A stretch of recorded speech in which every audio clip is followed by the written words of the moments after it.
As a guy in the summer, all you can ask for is a day at the beach with you and your lady. You lathered up. You dig a hole to sit in because you didn't bring any chairs, but you got one towel for the two of you. She's using it. So you're going to sit in your sand hole, jump in the water 3-4 times, maybe bring a book. You know, whenever I'm at the beach, I like to read Karl Marx, obviously. And then you get in the car, end of the day, still gross, skin's all oily. Go back to the house, lay a towel down, and just slip and slide. That's what summer's all about. And that is what I want for you this summer.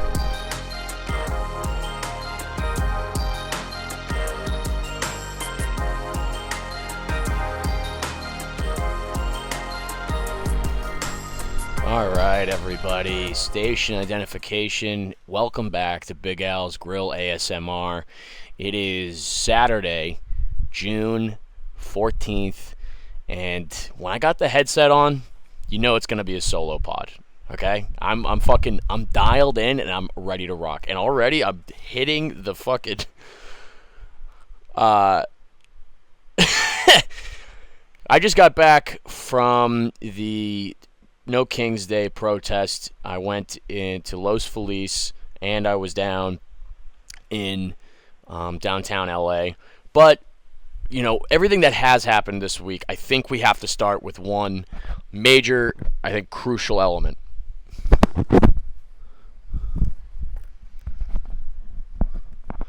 I got a haircut. Hope you guys like it. Yeah, I had to chop the salad, man, but now I for sure have resting deputy sheriff face. What are you gonna do? That's just, sometimes you just need to kind of let it flow out. And then you need to chop it. It turns into I get like a Cindy Lou Who thing going at the top of my head, and I can't be walking around looking like, the Prime Minister of Whoville. But anyway, I'm live from LA. I went down to the protests today, the No King's Day, and I gotta tell you, it was some of the best vibes I have seen. Just absolutely.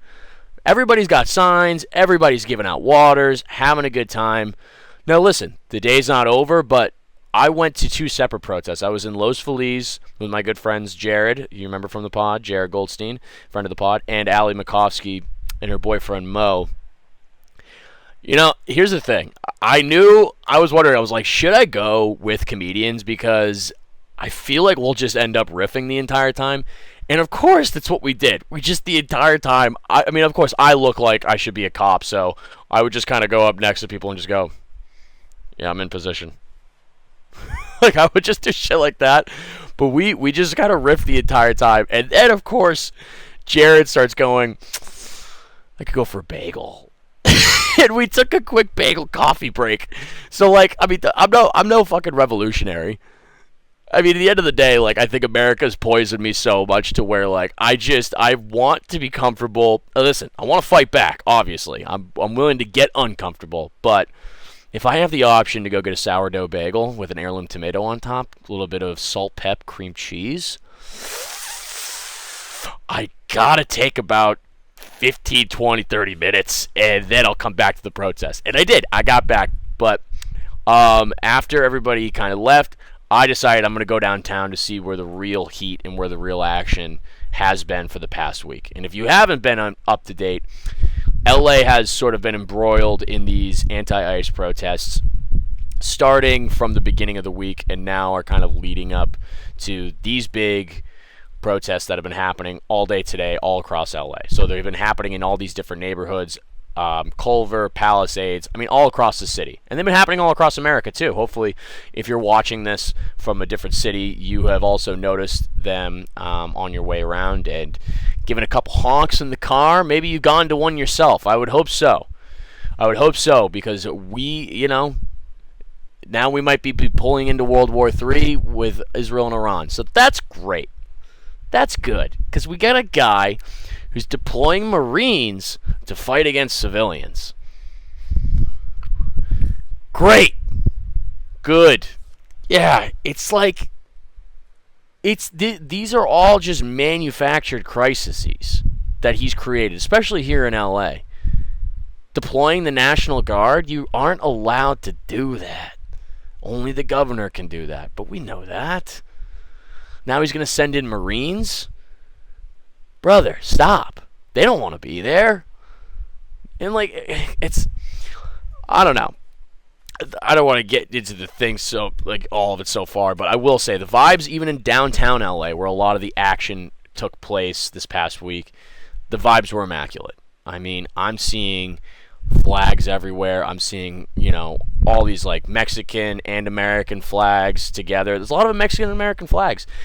And you might ask me, Alec, how do you feel about people flying Mexican flags in America when they're protesting being in America? Hey, do you care when it's St. Patrick's Day? Huh? What about Christopher Columbus Day?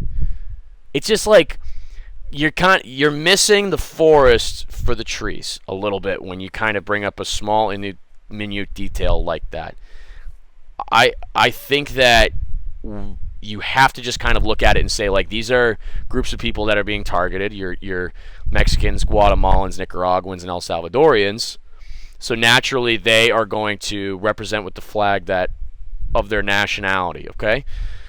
Granted, they might be second generation people that come here to this country or that are born here. So there are Americans, but I don't care. I think that's just the point of it is they're saying that we are here. This is our culture. You can't pick and choose the things that you like about us, our our food, our music, and then just say like, hey, guess what? Now you got to get the fuck out of here.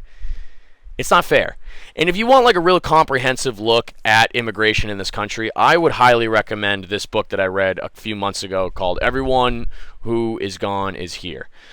This is by Jonathan Blitzer. I'll put the link in the description as well. But this is a really comprehensive look at United States integration from the lens of foreign policy that we implemented in in Central America, as well as the stories of people that made the trek to the United States back and forth, like how they kind of integrated themselves into America, but then were subsequently forced to leave. There's a great story in this book actually about a guy who was born in America, right? Grew up in America, and then was deported back to El Salvador and couldn't get back. So he had to create an entirely new life in El Salvador. And a lot of like El Salvador especially, they had a regular thing going on. Like they were doing their own thing. They elected a socialist government, and then America came in and said, stop that. Okay, we need somebody who's on our side. So they got rid of that, and then it led to just like all this bloodshed, and that was kind of the start of this trickle of Central American immigration. There's another great part in this book about President Barack Obama, and that we really saw, I think, a flow and like really a centralization on the border security problem in this country during his presidency. And there's a really interesting part in here when there's an immigrants' rights group that comes and talks to Obama after he says, like, I can't do certain things. I can't give you certain capitulations. And then she looks at him, she goes, like, how do you sleep at night? She looks at him and he goes, how do you sleep at night? And he looks back at her and he goes, not well. At the end of the day, though, I have to protect my country's border. I don't have any other choice. And I don't think anybody is down for open borders. Nobody ever was. But when you have a system that has no immigration judges, you can't get papers, you can't get anything to like come through, their only option is to come here because we have working jobs. Like we have jobs in like hotels, service industry.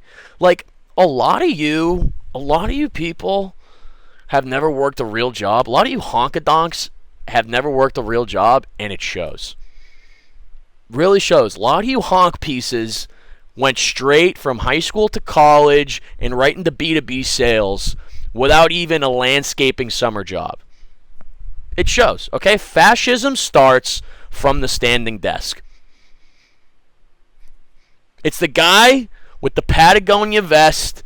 He's got it right here, and he's just like, Well, they're not really Americans. I'm getting kava for lunch. That's how it begins. That's how it starts. So I don't understand people that don't have any sympathy for, immigrant groups that are here. Like, they're human beings. Okay? Like I said, I used to be a teacher in Denver. Majority of my students, first generation Mexican American. Okay? English not spoken at home. Like, it's not their fault that they're in a country, like, that they're in this country. Like, it's not their choice to be born here. It's not their choice to be brought here as a child. So, like, I don't understand why we can't give them grace. That blows my mind. Work with them, okay? Like, work with people. It's the richest country in the fucking world. And you're going to tell me it's some 17-year-old Guatemalan kid's fault? Eat my ass. Respectfully, actually disrespectfully, go get a spoon and lick my taint with the spoon. I don't even know if that makes sense, but yeah, the protests, I'm just like really happy about the way it all went down. And don't get me wrong, I'm the type of, hold on, we got the helicopter. This is helicopter city over here in LA. You guys know what the deal is. No, that's a helicopter. I'm actually looking at one of those beach helicopters that says, hey, drink high noons. God, that's when you know summer's back, isn't it? When you start seeing the beach helicopters again that like advertise for strip clubs or Twisted Tea. Yeah, I'm real excited for the summer. It's going to be great.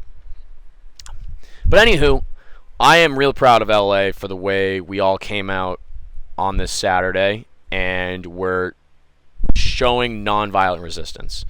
Don't get me wrong, I'm the type of guy that thinks to himself, like, yeah, I'm going to do 50 knuckle push-ups, okay? I'm going to put on some Limp Bizkit, and I'm just going to make it one of those days. And instead of going out there and breaking stuff, as a city, we all came together and showed that nonviolent resistance is the only way. Nonviolent protest. Nonviolence. I mean, like, the best things to look up, I think, for all of that is Dr. Martin Luther King's book, Where Do We Go From Here? I tried reading Civil Disobedience by Henry David Thoreau, and there was, like, another adaptation by Hannah Arendt. But Hannah Arendt, listen, I didn't get through all of it. I'm going to be fucking real frank with you. It's a lot of old-timey words, and sometimes I just, you have to quit a book. Hannah Arendt made a really good point when she was talking about civil disobedience. It has to be nonviolence. The minute we, I think, as resistance or opposition, engage in violence, you are opening the door for revolution. And revolution very rarely pulls it all the way off. I think especially in this country, if we were looking for violent revolution, that would only strengthen the position of the current administration and of, I think, fascism and of this sort of overt, hardcore, cruel conservatism that we see today. So yeah, we're just going to have to be willing to plunk her down and sit Indian style in a library and then get dragged off by some kid who was from Paris Island. I think that's what we're going to have to do until, young people eventually convince their fucking boomer parents that, we actually have it real bad right now. We have a real bad. It's been two recessions, COVID pandemic. I can't buy a house. I have student debt. You had it easier. You did. And don't get me wrong, avocado toast tastes great. It's awesome. But that can't be the marker, man. That can't be it. So yeah, young people, I think we need to realize that history is happening now, and if we don't take an active role in doing it the right way, through organization and nonviolence, then, we'll be fucked. And I think there's a lot of young dudes that are conservative, and we need to make sure that they switch teams. If we're looking at 20 years of fascism, I will be the progressive drunk uncle at Thanksgiving. I'm gonna be like, I'm gonna fucking say it. I'm gonna say it. Gay people should get to own property. No, hey, you shut the fuck up. How about that? Give me your keys. Give me your keys. That's what I'm gonna be, dude. I don't know. This was a good protest. Last protest I was at was the George Floyd counter protest in Denver, Colorado. That was about 5 years ago. And Denver, Colorado was a protest for the Black Lives Matter movement. So it was led in Denver by all white people. And our chant rhythm was just horrible. Not good. You just hear a lot of honking donks, just being like, no justice, no peace, no peace, no peace, no peace, no peace. I'm like, let's get into a rhythm a little bit. It was real funny. But yeah, I know we're starting off hot with a lot of like the political stuff and a lot of theory, but besides that, I'd say things are going okay. I just started the acting class, went well, potluck went well. Thank you for everybody who asked. Your boy's now in development at the Comedy Store, so I'm just really hoping that opens up more doors and I can just kind of. You want somewhere. Like as a comedian, if you're able to go into a club like that, like a Comedy Cellar or a Comedy Store, there's just such a level of prestige with that. It is almost like making it to the majors, if that makes sense. It's just making it to the big time a little bit. There's a lot of guys that make it to the pros. Maybe they just have a cup of coffee. Maybe they're not around too long, but they made it. They got there, and that's kind of what it feels like being at this club because, success in the comedy game means so many different things to so many different people. But there is that one marker of like being in and past at one of these huge legacy clubs. That's something that I would lose it if that ever happened to me. I would actually squeeze my nipples till white stuff came out. That's probably what I'd do. Yeah, I mean, the girl that I've been seeing is in Montana, and I miss her. I think I'm gonna write her some letters, or I'm gonna try to. That's just my new move. It's just low. I think I said that in the last solo pod, but low expectations, high effort. That's all I'm really going for. I think in the past I put a lot of expiration dates on my relationships. It was very easy for me to say. And I think this happens with, if you're a guy in his early 20s, I think it's real easy for you to say, I have my entire life ahead of me, and I have these milestones that I want to hit. Or, like, I'm not going to be here in XYZ time if I'm living in a different city. Don't let that limit yourself. I think I always let it limit myself and limit where my relationships would go because I didn't want that relationship to affect my goals, my long-term goals. And maybe, my long-term goals just required so much concentration and effort that I kind of felt it wouldn't be fair. Because, my schedule when I was living in Denver anyway was like work 9 to 5, comedy 7 to midnight, and that was every night, like for the first 4 years. And that doesn't really leave a lot for relationships or other people, really, or just room. You have your friends, obviously, but like your boys are your boys. You could leave a hang with your boys 1 month and then just like take a month off, and then they'd be like, "Oh, dude, yeah, haven't seen you. Where you been?"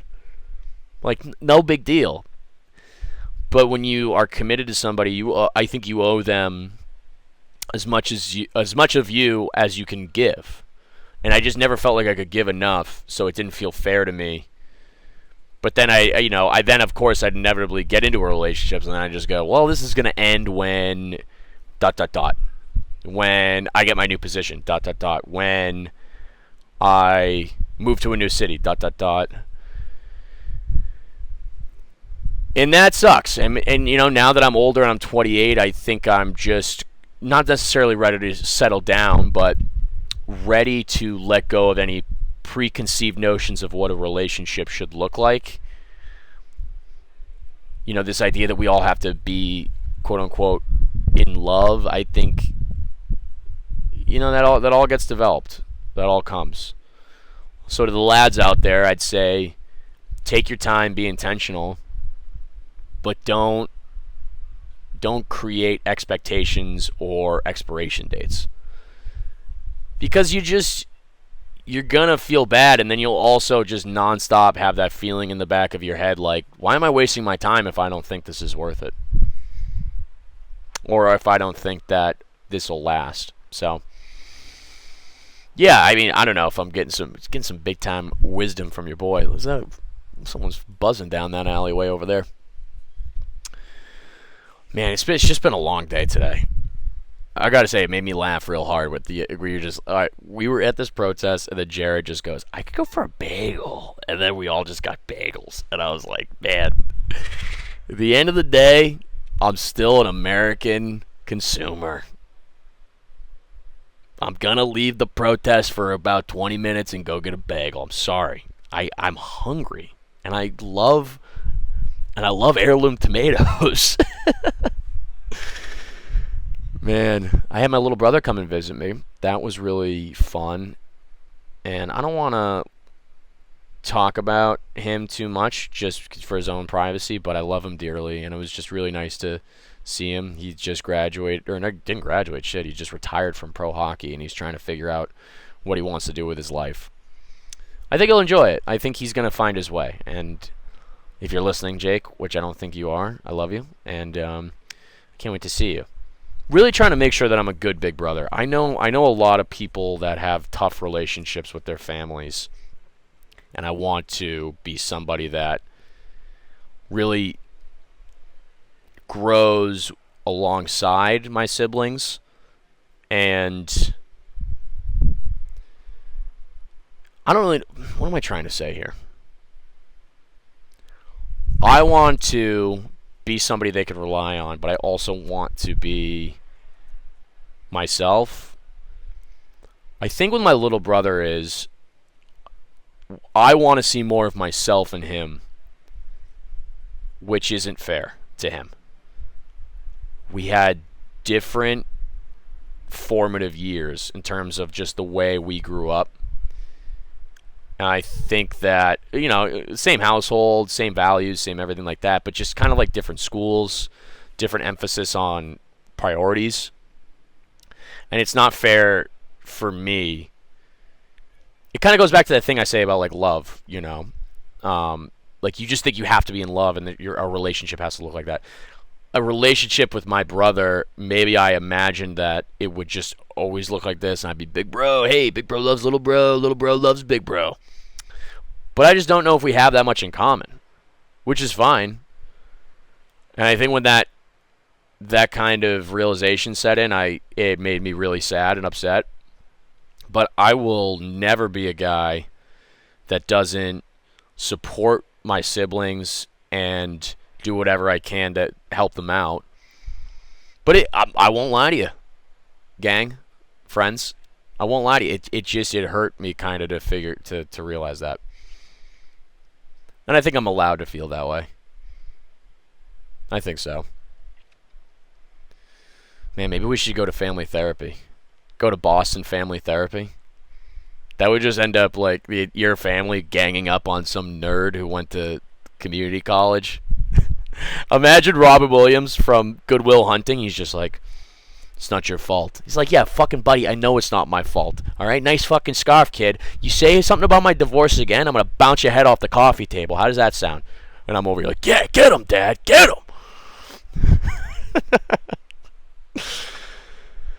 Yeah, so I'm gonna miss him. I talked to my sister too. My sister and I we're kind of like we're snapping around a little bit faster. She's funny as hell. And I'm excited to see everybody when I go back home for the summer. For the summer. I hope everyone has some big summer plans. I'm trying to get out to the beach as much as I fucking can. I'm trying to fight fascism and get to the beach as much as possible. That's all you can really ask for is just, as a guy in the summer, all you can ask for is a day at the beach with you and your lady. You lathered up. You dig a hole to sit in because you didn't bring any chairs, but you got one towel for the two of you. She's using it. So you're going to sit in your sand hole, jump in the water 3-4 times, maybe bring a book. You know, whenever I'm at the beach, I like to read Karl Marx, obviously. And then you get in the car, end of the day, still gross, skin's all oily. Go back to the house, lay a towel down, and just slip and slide. That's what summer's all about. And that is what I want for you this summer. Lads and girls, boys and girls. This is going to be our summer. We're taking it back from the fascists, but we're also just going to have a fucking blast. Always just remember, it's about having fun and standing up for what you believe in. This is the biggest thing first and foremost. I got a new roommate too. I love this guy. I am now the proud foster parent of a 23-year-old roommate. Dude, you think he's like a year out of college? Man, this guy is awesome. He's just the epitome of like, yeah, dude, yes, bro, I went to Costco. I got fucked up. I went retard mode. That's what he said to me. He said he went retard mode at Costco, dude. It was insane. He's Uber, bro, guy, yes. He's like, dude, I love military shit, but I'm too much of a pussy to get in there. I'm like, fuck yeah. Fuck yeah. From San Diego, he's sleeping on a twin bed, no headboard. It's got a gamer chair that probably cost $2,000. Love it. I'm fostering this boy. I'm fostering him. All right, we're gonna get him on a steady diet of like good music. Okay, we're gonna show him. You know, we're gonna maybe we'll show him how to cut his shirts a little bit shorter. Nah, he's good. You know, he's good on all that. Why would I even step in on this boy's development? This guy's gonna be a fucking legend. I have a feeling. All you can really do with the younger gens is just be yourself and impart a couple words of wisdom. You know what I'm saying? Like, hey, if she says she's on birth control, believe her. Because I'll tell you what, condoms feel like shit. That's bad advice. But I love this guy. This guy, Yanni, he's a good guy. Very excited. It's just been a long day. This might be a little bit of a shorter cast, but... Oh, I wanted to recap Cincinnati. Cincinnati, go bananas, was so awesome. Thank you to everybody who came out. I want to give a shout-out personally to Logan and Nick, listeners of the pod. I believe it was Nicholas. I think maybe both Logan and Nick told me we got to do more solo pods, so that's why I'm here doing the solo pod today. And I also wanted to recap the weekend events. Just a lot going on, gang. And, you know, I think we're going to probably do a solo pod every 2. But I think the ICE raids and the government overreach, I felt a little bit called to do the solo pod. And of course, you know, I'm getting in the streets too, but yeah, I just really am upset about the way things are going, and I hope we can all come together again in nonviolent resistance, nonviolent civil disobedience, and make an impact and show that our voices can be heard. It might just seem desperate. It might seem not worth it, but what are our options? What else are we gonna do? Huh? We're going to eat some kava while I'm getting bombed by Iran? No.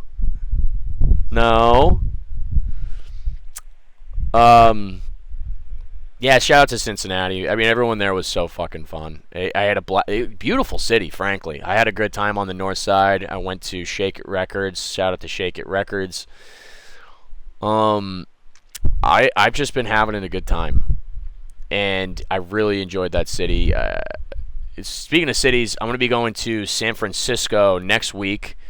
We are going to be doing one show at Cobb's, guys. I really hope you can get tickets to that. Another next week as well, I will be in Sacramento. And then right after that, the week afterwards, I'll be in San Diego, guys. So I'm doing all of California within the next 2 weeks. I really hope you guys can buy tickets. The link is, of course, in the bio of this episode. And I really hope you can come through. I'll have T-shirts for sale from the podcast. And just say hi. I mean, if you're a fan of the pod, I'll shout you out on here, and it just does. It means a lot that you come out, and that's, I'm just living my dream, and I'm very thankful that I'm able to do that. That you give me the opportunity to do that. So that's just a little bit of gratefulness. And if you were follow Connor and follow Rand Barnacle. Rand Barnacle might be one of the funniest men in America right now. We have a Grill ASMR pod coming out with Rand Barnacle in a couple weeks that. I mean, let me tell you, you're going to feel like you got funched in your ain, and that's going to make a lot more sense when you listen to the episode.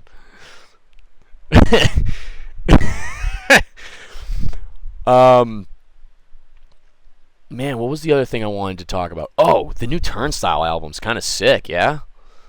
You guys digging that? I mean, I'm loving it. Listen, if you think Turnstile is hardcore for girls, well, flick my bean and call me Judy. Because it's real good. And I love it.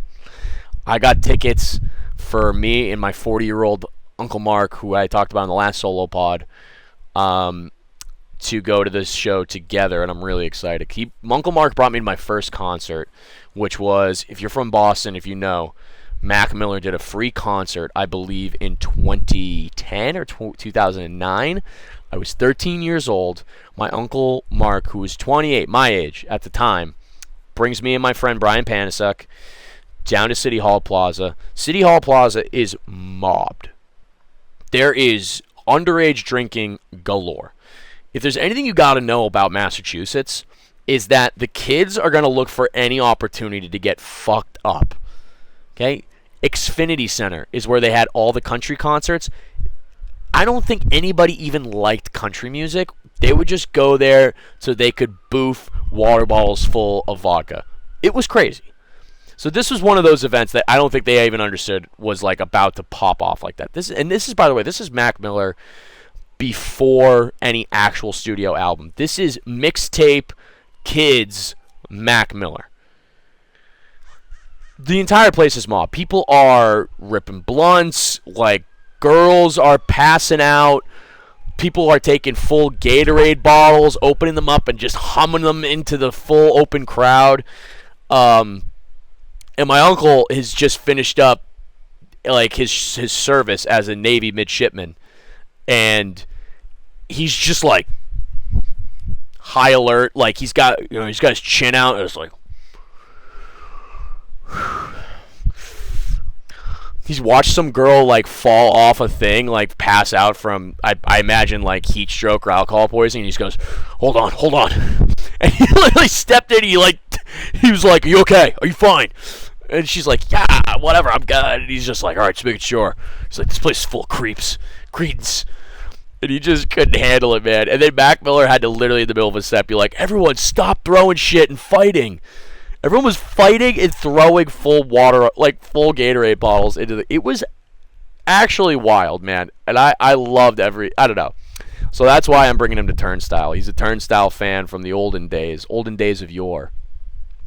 And I'm going to make him stage dive. That is for goddamn sure. And speaking of which, to the people that like fucked with Turnstile back when my uncle was still listening to him, and they're like, "Oh, no, that's for chicks. Now they've softened up." It's like, dude, that's what good artists do.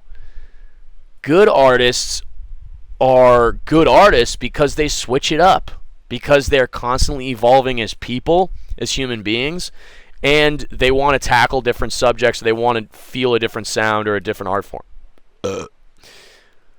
I mean, comedians, you might think they don't switch. I mean, the comedians come out with a new hour all the time. Nobody says, like, they didn't do that joke I did from last time. They sound different. I guess, I don't know. What's a good example of a comedian that maybe switches it up? I guess Gerard Carmichael, maybe. Gerard Carmichael's gone from a very, like, traditional way, and then, well, he just became gay, so I don't know if that really counts. Bo Burnham, maybe. I don't know, maybe stand-up's a bad example, but, like, I look at, like, Fontaine's DC, for example, and, like, the way they transitioned from doggerel all the way to romance, and I think there's a complete change, like, in between, you know, Skinty Fia, I don't know. And maybe some of you don't even know what the fuck I'm talking about right now, and that's fine. That's okay for you to feel that way. By the way, I'm going to be in Charleston, South Carolina, at the end of the month, too. Yeah, I mean, closing remarks, all I really have to say is thank you for listening, first and foremost. It means the world to me that you guys care enough to listen, to tune in, to come to shows. I'm eternally grateful for that. And, you know, just keep fighting the good fight.